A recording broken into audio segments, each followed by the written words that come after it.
আসসালামু আলাইকুম। কি অবস্থা, কেমন আছেন? আমরা ভালো আছি আলহামদুলিল্লাহ। কালকে মেয়ের স্কুলের রেজাল্ট দিয়েছে, তো আমরা সবাই গেলাম বাবা মিলে। যেহেতু বাচ্চারা স্কুলে পড়লে মা বাবা দুজনে মিলে যেতে হয়।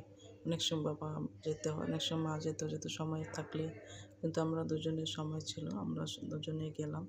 আলহামদুলিল্লাহ, মেয়ে স্কুল থেকে রেজাল্টটা খুব ভালো করেছে, খুব হ্যাপি আলহামদুলিল্লাহ।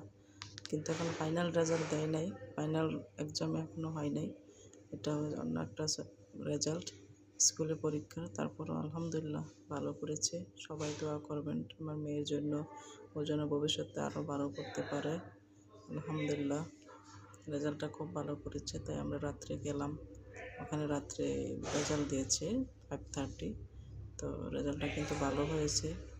দেখুন কত সুন্দর রেজাল্ট পেয়েছি, মাশাআল্লাহ, অসাধারণ রেজাল্টটা। আলহামদুলিল্লাহ, সবাই আলহামদুলিল্লাহ বলবেন, ইনশাল্লাহ দোয়া করবেন আমরা যেন ভালো থেকে, সবাই যেন ভালো, সবার বাচ্চা কাচ্চা যেন স্কুলে ভালো রেজাল্ট করতে পারে। তাই বাচ্চাদের সাথে যাওয়াটাও কিন্তু গার্জিয়ান হিসাবে ভালো। সবাই ভালো থাকবেন, আল্লাহ হাফেজ।